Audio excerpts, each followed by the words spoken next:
Hello, friends, and welcome back to r/ProRevenge. In our first story, we'll tell you why workers have to stand together and unionize to protect their jobs from awful managers and bosses.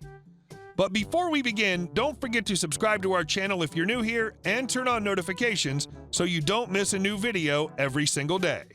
Here we go. Got pulled in front of management for being 1 minute late. Told to do my job. Backstory. So I worked on an auto assembly line. A bag of locks would be placed in the body of the car, and down the line someone was supposed to take it out and put it inside the unfinished shell of the door before the doors got removed and sent down a completely different line to be built. Occasionally the person would forget. I was working down the line from this separation point, and if I saw the locks, I would grab them out and race them down the line and put them into the doors as they headed up into the air and out of reach. I could just barely do it and get back to my job in time. I had a great supervisor who left us alone and trusted us to get the work done, so I went out of my way to save him work. He retired. New guy comes in for 6 months. He had 2 daughters who were in school and over 18, so could get a day of work if one of us booked the day off. There were other students who wanted to work as well, but they only got called in if the harder jobs needed to be covered, so the daughters showed up every Friday regardless of whether they were booked, but the supervisor could only have X people working in his area, so he'd come asking if anyone wanted the day off. Yes, please, and I'm out of there. So I babysat that lock job all along. If the locks didn't get in the door, that line got shut down and people would have to go searching for the car, and since keys are small, the carpet may have been put in over them. Can you imagine the trouble it could cause when shutting the line down costs hundreds of dollars a minute? New supervisor shows up. I slept in one day, raced up the highway at crazy speeds to try and make the buzzer, which I just barely did, but that's just the front gate. Then I had to change and get to my station a quarter mile away, upstairs. Needless to say, I didn't make it when the line started moving. My part of the line only had about 14 jobs and a bank of cars between us and the next line, so no damage was done. We got started and kept all the lines running. 2 hours later, I'm pulled off the line by the new supervisor, and he wants to write me up for being late. Me. What, a minute late? One time in a year, and you want to write me up? Stupid visor. I checked you out, and you're a terrible worker. You don't bother showing up for work on Fridays, and now this? Me. I show up for work every Friday. What are you talking about? Stupid visor. Here's 6 or 7 days you were marked absent. Turns out the previous supervisor put down the wrong code when he would send me home for his daughters to work, so the office wouldn't catch on to what he was doing. So I got my first black mark on my record because the other supervisor wouldn't admit to what he'd done. Stupid visor. So get to work and do your job. Okay. Next day, a student is on the key job and misses dozens of keys that needed to be put in the doors. I smiled and watched the first one come into my station. Is it my job to do their job? Nope.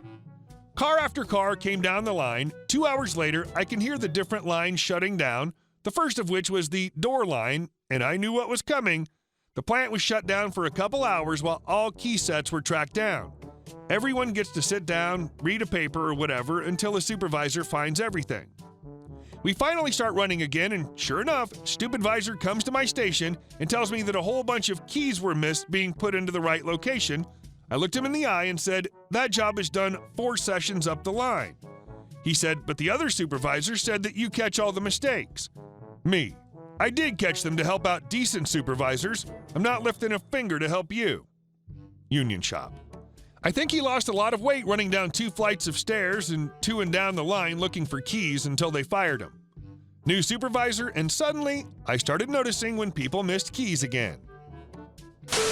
And our second story. It's not just the food that's revolting. Back in my college days, I lived on campus and ate the 20 meals a week plan at the cafeteria. It was terrible. Seriously, I know people complain about their college cafeteria all the time, but they still gain their extra freshman 15? I lost mine. The food was disgusting. Sunday spaghetti was made from tomato sauce and Saturday's cheap hamburgers.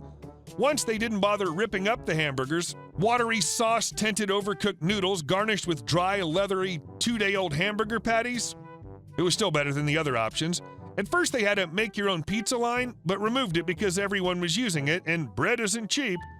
I remember seeing a real salad in their healthy eats line and getting excited because it's hard to screw up a salad, only to realize it was literally floating in oil. The salad on the actual salad bar was not an option. It was changed out every morning whether it needed it or not. Oh, sorry, I meant the ice in the salad bar, not the salad. No. A student wrote his initials in the tuna and it remained for a solid week. Sometimes the salad would grow its own salad. They had a big board set up for student complaints and they would write responses back. Oddly enough, the board rarely had bad things to say. The manager, may he be haunted by 1,000 bedbugs, confessed that he didn't have the time to answer every complaint, but he did read everyone and took the complaints into consideration. And as far as we could tell, he threw away all the ones he didn't like. At one point, the Board of Trustees wanted to meet with students, only a handful of students, but I got my name on the list. The food was catered by the cafeteria. Basic sandwiches, if I recall. Still, the first step of any revenge is to make a big deal out of it. And boy, did I. Oh man, this sandwich has real lettuce on it. This is way better than what the cafeteria usually serves, and the meat doesn't even have a rind on it. The trustees laughed it off. Surely it wasn't that bad, right? I didn't even have to answer. The other students filled in the details. Forcefully. For the rest of the meeting, it was supposed to be about general issues, but it became yell about the food situation. It was awesome. The administration, with the trustees yanking on their ear, had a talk with the cafeteria manager, and thus, Steak and Shrimp Night was born. It was touted as a really big deal, while they were going all out with super awesome food. Both the administration and the cafeteria promised great things. The students almost believed them. They made such a big deal out of it. The doors opened and someone was there handing out tickets, 1 ticket each. And you could use a ticket to get steak or some shrimp. A leathery, overcooked, gristly, thin, tiny steak or 6 micro-sized, overcooked popcorn shrimp. Students left to eat ramen in their dorms in droves. People were angry. Students flooded the comment box with so many comments, the top actually broke off from the interior pressure, and the next day the comment board had a single note on it, thanking the staff for the delicious meal. Now, the organization that ran the cafeteria was run by corrupt, money-grubbing jerks, but they were based out of state and super cheap, so there was no way we could touch them. Plus, a lot of the employees were actually really nice people. It was the manager and his wife, that were the real problem. There was no way to fix it until survey day. A few weeks before the end of the semester, desperate for more than 6 entries total, the cafeteria was giving away a bike. Anyone who filled out a survey was entered for a chance to win. Not that anyone cared. The students had been ignored for so long, they assumed the bike would be won by the manager. And having their name attached to the survey was extra super bad. I, however, hatched a plan. The poor lady handing out the surveys was not allowed to do anything else that day. She was the survey lady, end of story, and she was supposed to stay until the last survey was handed out. I offered to pass out some surveys, and she gladly accepted. I took a stack of surveys to a back table and filled in every single one of them. Name, phone number, bad, 0, terrible, would not buy again. On the next, fun fact, the top of the survey, with my name, was designed to tear off. My name went into the bowl for the bike drawing, and the survey was submitted, suddenly anonymous. I filled out a stack, returned them, then filled out another, and kept coming back until I'd filled out every last survey she had. Revenge isn't for quitters. As I walked back to my dorm, my hand was sore, but my heart was light. And so began the falling dominoes. I didn't learn the full story until the next semester, but as it turned out, the survey was the worst on record. Administration, who'd been watching closely, noticed. Angry meetings were had, meetings that the cafeteria didn't cater. The health inspector was invited and gleefully slapped some hefty fines on the parent company. School cafeteria fines are no laughing matter, it seems. By the end of the semester, the manager was collecting his last paycheck. His wife was fired too, probably because she was a troll. Seriously, I'm pretty sure she lived under a bridge and bullied goats. The university got a sweet new please don't tell anyone deal. And oh man, the food. It tasted like food. Glorious day. Oh, and just to add insult to injury, I won the bike too. You should find the old manager and give him the bike. To rub it in. And our last story. No, you can't use your vacation time. Put it in the time bank. My father started working for a manufacturing company in North Carolina in 1983. Moving up from general floor worker into maintenance after going to college in the late 80s, he's now moved up to salaried senior technician for the entire plant.